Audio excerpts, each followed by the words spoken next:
Welcome back मेरे प्यारे बच्चे। आज जो मैं स्टार्ट कर रहा हूँ वो आपके लिए एक सीरीज़ है और वो सीरीज़ ये है कि बहुत सारे बच्चों का कमेंट आया है। कुछ बच्चे MTS का एग्ज़ाम दे रहे हैं राइटिंग स्किल्स के लिए, कुछ बच्चे UPSC के हैं कंपलसरी के लिए, कुछ बच्चे जुडिशरी के लिए हैं जिनको राइटिंग स्किल्स चाहिए, कुछ बच्चे SSC हैं जिनको भी राइटिंग चाहिए, तो बहुत सारे बच्चे जिनको बेसिक भी चाहिए।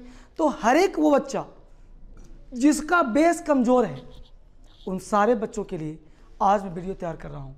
उनके लिए जो इंग्लिश सीखना चाहता है, जिनका इंग्लिश बहुत पुअर है, ABCD से पढ़ना चाहता है, राइटिंग नहीं आ पा रहा, हर एक चीज़ नहीं कर पा रहा, सोच नहीं पा रहा लिखे कैसे, तो आप देखो आज और अभी से एक सीरीज़ दे रहा हूँ। ये सीरीज़ को फॉलो करना, जब तक नहीं सीखोगे तब तक मैं तुम्हें सिखाऊंगा, ठीक है। और देखते हैं स्टार्ट करके बिल्कुल बेसिक से कैसे अंग्रेजी सीखा जाए। राइट, अंग्रेजी का कोई भी पार्ट हो, चाहे तुम रीडिंग लगाओ, चाहे लिसनिंग करो, चाहे लिखो, तुम्हारे पास 3 समस्या आएंगी। समस्या नंबर 1, तुम्हें नहीं पता चलेगा कि सेंटेंस का सब्जेक्ट कौन है। सब्जेक्ट ढूंढना है पहले, क्योंकि अंग्रेजी कुछ स्ट्रक्चर्स होते हैं, बिना सब्जेक्ट के काम नहीं कर पाएंगे। सब्जेक्ट के बाद तुम्हें चाहिए वर्ब क्या होता है, और वर्ब के बाद जो वर्ड जाए वो अदर वर्ड क्या होता है। क्लियर? यानी कि हम लोग जो शुरुआत करते हैं अंग्रेजी का, सबसे पहले आपने बचपन में क्या सीखा होगा बाबू? लेटर, ठीक है। लेटर से जो बड़ा पार्ट होता है उसे कहते हैं वर्ड, और वर्ड से जो बड़ा पार्ट होता है उसे कहते हैं सेंटेंस, ठीक है। और सेंटेंस होने के लिए हम लोगों को आना चाहिए, उसका नाम है सब्जेक्ट, और आना चाहिए प्रेडिकेट। समझना आराम से, बिल्कुल बेसिक। और प्रेडिकेट में आना चाहिए वर्ब, प्रेडिकेट में वर्ब कहते हैं, प्रेडिकेट में आता है ऑब्जेक्ट, और ये आता है कॉम्प्लीमेंट,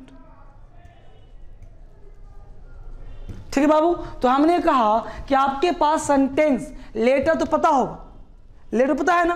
हम तुमसे पूछें कि बोलो ए क्या है? अल्फाबेट की लेटर। तो ध्यान देना बच्चे, ए को हम लेटर बोलेंगे ना कि अल्फाबेट। ए से लेकर के जेड तक इसको बोलेंगे अल्फाबेट, यानी alphabet is a group. Alphabet इस ग्रुप को कहते हैं, ए से लेकर जेड तक के पार्ट को। और लेटर बोलते हैं हम लोग किसको? एक लेटर, ए को, बी को, सी को, ए लेटर है। And group of letters which makes a complete sense is called word. जैसे तुमने लिखा गुड, गुड एक वर्ड है, क्यों? क्योंकि गुड एक वर्ड है, मीनिंगफुल है, लेकिन हमने कर दिया OODG। बोलो वर्ड है क्या? नहीं ना, क्योंकि ये वर्ड नहीं है। राइट, उस तरह से sentence, group of words which makes a complete sense is called sentence, यानी group of words which makes a complete sense is called sentence. Right बच्चे, तो सेंटेंस कहेंगे, और सेंटेंस में क्या चाहिए? Subject, verb, object, complement. तो लेटर तुमको आता है ना, ए से जेड तक, इतना तो ज्ञान होगा ना।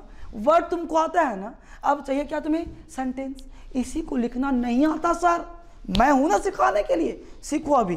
तो हमने क्या कहा तुम्हें कि तुम्हें चाहिए सेंटेंस, यानी सेंटेंस नहीं लिख पाते, और सेंटेंस लिखने के लिए तुम्हें चाहिए सब्जेक्ट, तुम्हें चाहिए वर्ब, तुम्हें चाहिए ऑब्जेक्ट, और तुम्हें चाहिए कॉम्प्लीमेंट। एक एक चीज का पहले तुम डिस्कशन कर लो 2 मिनट में, फिर फटाफट आएंगे हम लोग सेंटेंस लिखा कैसे जाए। मेरे बच्चे, अगर मैं डायरेक्ट सिखाऊंगा सेंटेंस तो नहीं सीख पाओगे।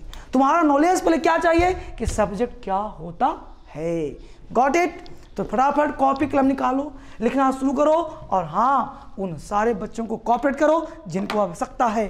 फटाफट देखो सब्जेक्ट क्या होता है। राइट, अब मैं तुम्हें अगर टेक्निकल समझाऊंगा तो किताबी ज्ञान से नहीं होगा अंग्रेजी, तुम्हें चाहिए बेसिक ज्ञान। तो सब्जेक्ट की बात करूं तो इस दुनिया में ऐसा कुछ नहीं जो सब्जेक्ट ना हो। हर चीज हम बोलते हैं सब सब्जेक्ट। अब सब्जेक्ट का मतलब क्या वो समझो। तो सब्जेक्ट का मतलब जो इस दुनिया में काम करता है, डूअर है, उसे कहते हैं सब्जेक्ट। जो डूअर होगा वो लिविंग होगा, उसे कहते हैं सब्जेक्ट। जो जिंदा होगा, डूअर होगा, उसे कहते हैं सब्जेक्ट। अब तुम पूछोगे कि सर कि नॉन डूअर नहीं होगा क्या? बिल्कुल होगा। तुम बोलते हो कलम टूट गया, तो कलम तो होगा सब्जेक्ट, लेकिन नॉन लिविंग है ना। राम आम खाता है, राम है सब्जेक्ट, लेकिन लिविंग है ना, डूअर है ना। तो यहाँ बात करेंगे तो हमने कहा सब्जेक्ट नॉन लिविंग, और नॉन डूअर। ठीक है बाबू, नॉन लिविंग और नॉन डूअर। अगर सेंटेंस में सब्जेक्ट डूअर हो, लिविंग हो, तो इसका एक नामकरण किया गया है और वो नाम है इसका टेंस। इसका नाम क्या है बाबू? टेंस। और जो नॉन डूअर नॉन लिविंग होगा उसका नाम होगा वॉइस। क्या नाम होगा? वॉइस। हर एक चीज को पहले बेसिक देखो, टेंस और वॉइस में अंतर क्या हो समझो। तो टेंस कहेंगे इसको और वॉइस कहेंगे इसको।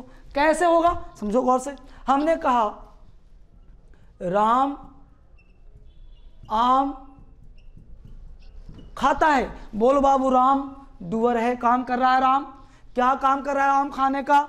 बोलो बाबू, लिविंग है राम, जिंदा प्राणी है। बोलो टेंस है ना। अब बोलो हमने राम को हटा दिया, बोला आम खाया जाता है, उसे कहेंगे हम पैसिव वॉइस। क्यों बाबू? क्योंकि बोलो आम सब्जेक्ट तो है, सब्जेक्ट को सेंटेंस का स्टार्ट कर रहा है, नॉन लिविंग है, नॉन डूअर है, तो इसको कहेंगे हम पैसिव वॉइस। कैसे बनेगा छोड़ो, पहले तुम पहचानना सीखो। सुनाया? अभी फिर से सिखाऊंगा क्या होता है सब्जेक्ट। पहले ये जानो कि सब्जेक्ट का मतलब डूअर भी लिविंग भी। तो सब्जेक्ट है doer living, subject non living non doer भी, नॉन लिविंग डूअर है। दोनों सेंटेंस सही है, आम खाया जाता है, राम खाता है। लेकिन इसको तुम टेंस के तहत बनाओगे, इसके नियम कानून अलग होंगे। इसको तुम वॉइस बनाओगे, पैसिव वॉइस, इसके नियम कानून अलग है। ये दोनों सिखाऊंगा, एक सीरीज को देखते रहना आराम आराम से। ठीक है बाबू, गौर से देखो। अब सेंटेंस का फ्रेम करता हूं। अब यहां ध्यान दो, एक कंसेप्ट याद रखना, यहां पे बाद में पूछूंगा तुमसे, याद रखोगे। अगर तुम्हारा subject non living non doer हो, नॉन लिविंग नॉन डूअर हो, तो इसके साथ क्या करना पता है? एक्सिलरी वर्ब, हेल्पिंग वर्ब के साथ वर्ब का थर्ड फॉर्म लगाना। वर्ब का थर्ड फॉर्म ऑलवेज ऑलवेज। जैसे देखो, आम खाया जाता है, बोलो आम का अंग्रेजी मैंगो। बोलो मैंगो सिंगुलर की प्लूरल? सिंगुलर। तो मैंगो इज, खाना का ईट होता है ना बाबू, तो ईट का भीतरी ईटेन, तो मैंगो ईटेन, आम खाया जाता है। यहाँ पे चौथ लगा दो, आ मैंगो, चाहे द मैंगो, जो मर्जी, आ मैंगो ईटेन। कोई डाउट यहाँ तक? नहीं ना। तो हम लोग वापस यहाँ पे आएंगे, फिर से पहले हम क्या पढ़ लें, सब्जेक्ट क्या होता है। ठीक है, फटाफट देखो सब्जेक्ट क्या होता है और सीखने का प्रयास करो। जहां दिक्कत लगे दोबारा पॉज करो, फिर से देखो। ठीक है, वापिस आ जाओ। हमने कहा बात सब्जेक्ट का। सब्जेक्ट यहां पे कहा देखो, सब्जेक्ट, सब का मतलब होता है बाबू somebody, और जेक्ट का मतलब होता है डूअर। यानी कोई व्यक्ति अगर काम करता है उसे कहते हैं सब्जेक्ट। somebody डूअर, अगर कोई व्यक्ति डूअर है उसे कहते हैं सब्जेक्ट। जैसे हमने कहा तुम पढ़ते हो, लता खेलती है, तो तुम क्या है? सब्जेक्ट। लता क्या है? डूअर। लता क्या है? डूअर है। somebody डूअर, अगर कोई काम कर रहा है उसे कहते हैं हम सब्जेक्ट। ठीक है, समझने का प्रयास करते हैं। सब्जेक्ट के लिए एक लाइन आप याद रखो और उसको लिख लो। क्या लिखोगे वो ध्यान दो कि सब्जेक्ट एक शब्द का हो सकता है, जैसे राम लता गीता। सब्जेक्ट एक से अधिक शब्द का भी हो सकता है। Subject may be one words and sometimes more than one words. When we have to speak and write English we have to use together. Subject एक शब्द का हो, एक से अधिक शब्द का भी हो सकता है। जब भी अंग्रेजी लिखो या बोलो, सबको हम एक साथ रख करके बोलते हैं। कैसे? समझना आराम से। पहले सीखो तुम सब्जेक्ट क्या होता है। हमने एक सेंटेंस दिया, समझना आराम से, कि अभिनव बिंद्रा अपने माता पिता एवं मिस्टर गिल के साथ प्रधानमंत्री मनमोहन सिंह से मिले थे। ठीक है, तो इसमें जो सब्जेक्ट है सिर्फ अभिनव बिंद्रा नहीं है, उसके माता पिता एवं मिस्टर गिल तक है। क्योंकि सब्जेक्ट एक नहीं है, जो सब पूरा ग्रुप काम कर रहा है ना, सब सब्जेक्ट है। हमने कहा एक लड़का मिलने आता है, तो एक लड़का हो गया सब्जेक्ट। लेकिन अगर मैं कहा कि एक अच्छा और होनहार लड़का मुझसे मिलने आता है, तो हो गया पूरा सब्जेक्ट, एक अच्छा और होनहार लड़का। बस मैंने कहा मेरा सबसे अच्छा मित्र एवं उसकी पत्नी आ रहे हैं, तो सब्जेक्ट का मतलब होता है कि पूरा का पूरा जिसके बारे में कुछ भी कहा जाए, ध्यान रखना, सब्जेक्ट का मतलब कि जिसके बारे में कुछ भी कहा जाए, जिसके बारे में कुछ भी कहा जाए। हमने कहा कि मेरा सबसे अच्छा मित्र एवं उसकी पत्नी आ रहे हैं, तो हम किसके बारे में बात कर रहे हैं? मेरा सबसे अच्छा मित्र एवं उसकी पत्नी, सबना आ रहा है, तो सब हो गया सब्जेक्ट। तो बोलेंगे my best friend and his wife, तो दोनों आ रहे हैं तो आर कमिंग, है ना। अभिनव बिंद्रा, ध्यान देना, सब्जेक्ट वर्ब अदर वर्ड। तो पहले तुम काम करना सब्जेक्ट का, फिर काम करना तुम वर्ब का। तो हमने कहा Abhinav Bindra along with his parents and mister Gill, यहां तक हुआ सब्जेक्ट। मिले, मेट पीएम मनमोहन सिंह, समझ रहे हो। तो सबसे पहले क्या क्लास है हम? सब्जेक्ट को, ठीक है। इसको डिटेल हम आगे बढ़ाते हैं और करते हुए काम आगे जाते हैं। सब्जेक्ट का एक बेसिक कंसेप्ट, और साथ साथ इसका मैं डिटेल पढ़ना चाह रहे हो तो इसका लिंक यूट्यूब पे डला होगा, उसको आप देख लेना। डिटेल क्लास टेंस का डला होगा। बात करते हैं हम लोग वर्ब का, छोटा सा ज्ञान ताकि एक सीरीज में फॉलो हो सके। वर्ब का मतलब बेटा एक्शन, जो एक्शन में होगा उसे तुम वर्ब कह लेना। जैसे सब्जेक्ट समझ में आ गया मोटा मोटी, सब्जेक्ट के बाद क्या होगा? वर्ब। तो वर्ब की बात करेंगे, यानी सब्जेक्ट का जो एक्शन होगा वो वर्ब होगा। क्लियर। अब एक्शन वर्ब होगा तो यहाँ पे क्या वर्ड होगा? Other word. तो अदर वर्ड का मतलब क्या होता है वो जानेंगे हम। सब्जेक्ट हो गया, वर्ब प्लस अदर वर्ड। अब यहाँ जानना कि सब्जेक्ट सेंटेंस में क्या करता है? काम करता है, काम करता है। अगर ये काम करा, इस पे इंपैक्ट पड़ गया और काम करा, सरपास हो गया। तुम पढ़ रहे हो, समझ में आ गया, तो अगर इंपैक्ट पड़ा तो ये अदर वर्ड ऑब्जेक्ट कहलाएगा। अगर ये काम करा, इस पे प्रभाव नहीं पड़ा, तो इसका नाम कॉम्प्लीमेंट हो जाएगा। एग्जाम्पल देखो, हमने एग्जाम्पल दिया, लता इट्स अ मैंगो। बोलो लता है ना सब्जेक्ट, इट्स वर्ब, मैंगो, ये देखो लता, ये देखो मैंगो। अब लता ने खाना शुरू की तो बोलो मैंगो प्रभाव पड़ेगा। लता इट्स मैंगो, तो लता ने काम करा खाने का, बोलो मैंगो पर इंपैक्ट पड़ेगा, पड़ेगा ना, समाप्त हो जाएगा। तो बोलो ये ऑब्जेक्ट हुआ कि नहीं? तो सब्जेक्ट वर्ब ऑब्जेक्ट। क्लियर। तो इसका नाम क्या हो जाएगा? इंपैक्ट मतलब प्रभाव। इंपैक्ट पड़ा तो क्या हो गया? ऑब्जेक्ट। सेकंड देखो, लता गोज टू दिल्ली। लता क्या है तुम्हारा? सब्जेक्ट। गोज क्या है? वर्ब। बोलो दिल्ली। अब लता सब्जेक्ट है, जाने का प्रयास की, बोलो गोज गया वर्ब। दिल्ली पर क्या प्रभाव पड़ेगा? दिल्ली पर कोई प्रभाव पड़ेगा बाबू? तो बोलो दिल्ली। अदर वर्ड का मतलब कॉम्प्लीमेंट हुआ कि नहीं? तो कॉम्प्लीमेंट का मतलब जिस पे प्रभाव नहीं पड़ता हो। तो जिस पे प्रभाव पड़ेगा उसका वॉइस बनाना, यानी इसका पैसिव वॉइस होगा और इसका वॉइस नहीं बनेगा। ठीक है। तो ये बस जान के रखो, क्योंकि हम लोग राइटिंग का एक सीरीज ले रहे हैं, यहाँ से प्रयास कर जानने का। तो हम लोग आगे स्टार्ट करते हैं कि सेंटेंस लिखा कैसे जाए और पढ़ा कैसे जाए। ठीक है बाबू, आगे बढ़ते हैं। यहाँ मिटा रहा हूँ, थोड़ा सा और तुम्हें ज्ञान दे दूँ राइटिंग करने के लिए, ताकि तुम्हें ज्ञान रहे और बाकी तुम आगे दिक्कत ना करो। यहाँ ध्यान दो, हमने कहा वर्ब की बात, लिखा हुआ था V1, V2, V3, V4, V5। समझना गौर से बेटा इसको। ठीक है। V1 तुम बोलते हो बाबू ईट, V2 बोलते हो एट, V3 बोलते हो इटन, V4 बोलते हो ईटिंग, इट्स। ध्यान गौर से। यहां तुमने बोला cut, cut, cut, cutting, cuts. ध्यान देना। अब देखो ईट एट इटन, V1 इसको बोलना, V1 को तुम प्रेजेंट बोलना और V1 को बोलना तुम प्लूरल। डिक्शनरी के सारे वर्ब होते हैं प्लूरल। V2 को तुम बोलना पास्ट, कहीं V2 लिखा मिल जाए तुम पास्ट बोलना। V3 को बोलना परफेक्ट, V4 को बोलना कॉन्टिन्यूअस और V5 को बोलना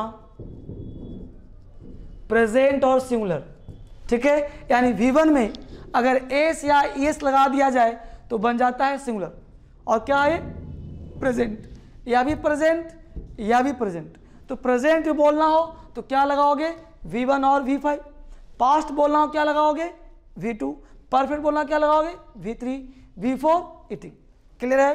अब ध्यान दो, ईट, एट, ईटन, ईटिंग, इसे कहते हैं रेगुलर वर्ब और इसे कहते हैं इरेगुलर। क्यों कहते हैं ऐसा? क्योंकि ईट, एट, ईटन एक राइम से काम कर रहा है, कट कट कट तीनों फॉर्म सेम है, कोई नियम कानून नहीं है, इसे कहते हैं अनियमित वर्ब, रेगुलर और इरेगुलर।